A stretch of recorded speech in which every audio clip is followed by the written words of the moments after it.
So the first thing that really came up for me in watching this video, which by the way is a really powerful piece, um, was that very recently I've been having conversations with people about how the relationship that we have with others is ultimately reflecting the relationship that we have with ourselves. My first thoughts are, am I open or am I closed? And without hesitation, I know I'm closed. And I'm closed probably as a form of protection. First thing that came up for me was just this feeling of profound respect for Kat. Really admired his ability to speak so openly and eloquently about his process of growth, self-reflection, and understanding how his beliefs and assumptions were limiting his potential to experience authentic and meaningful connections. Also felt myself feeling very curious, was wondering what would it look like for me to engage in this type of self-reflection? What negative assumptions am I frequently making about others, especially in the context of politics? And how does holding these assumptions influence the way that I interact with them? What really stood out to me was the moment when Kat said, we have a lot in common. The comment of like, we have a lot in common with this supposed homophobic man who's full of hate and himself. I was just like, holy shit, whoa. That was really powerful. My reactions are complicated. On the one hand, I absolutely agree with the notion that part of the dysfunction of our democracy is the inability of people to hold more than one perspective at the same time. And I think we have to work extra hard to get outside of our bubbles and our echo chambers in order to humanize the other. So I'm kind of on a personal crusade to do that as well in my own life, as well as in my practice as an educator. I felt the very specific moment where Kat expressed his own internalized homophobia, and that's exactly the root of what would have made him defend himself, and that is actually a connection point. It really makes me emotional because it is so ubiquitous, and it really made me reflect on how many times I wanted to defend myself because it was poking at a wound that was already existing. Wow, there was a whole host of emotions, wide range of emotions that were conjured up within me as this short film unfolded. And those emotions perhaps span 40 to 50 years within myself. A struggle and unhappiness, sadness, anxiety. After hearing societal messages, family messages, school messages of who I was or who I thought I was. We live in a time right now where we are experiencing so much separation. And ultimately, it is a reflection of the separation we have with ourselves.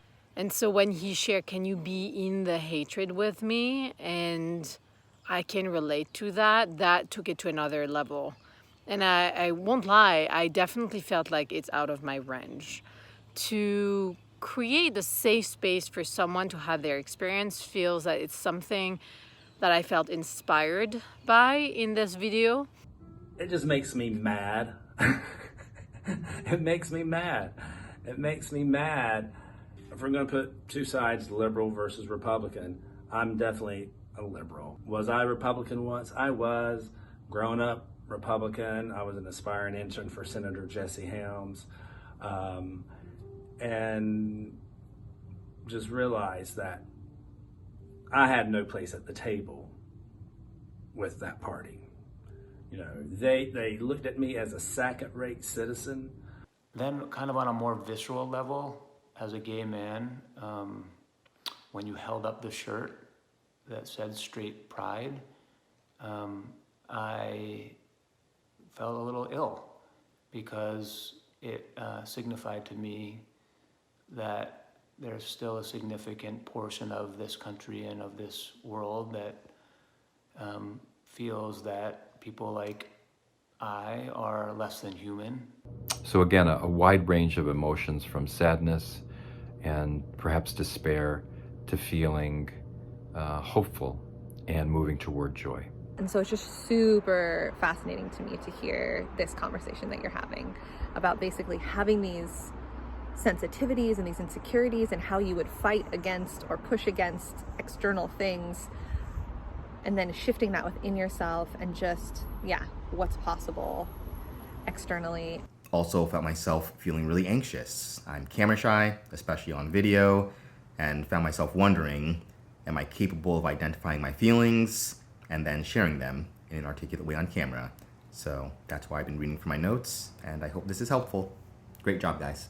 And when Kat invited really projection and to share projection, I feel my own sensitivity and where my edge for growth is. Yeah, I feel strong. I mean, yeah, God bless Kat, but I'll stay on the left. And my hope is that many people will actually watch this video and see the hypocrisy, the presuppositions that limit them from so many possibilities, so many beautiful, magical possibilities that we could be experiencing in our lives, and so much connection that we could be experiencing, which is what we crave for. That's my hope, you know, after watching this video. So thank you guys for creating it. And my question for you, Kat Ganson, is if that's what your heart wanted to say, what stopped you from saying it, frankly? Like, did you actually have the conversation, your interior monologue with that person in that store who was holding the gun? And if not, what stopped you from doing so? I just don't think we're quite there yet. And that is what gives me pause with your open-heartedness translated into reality.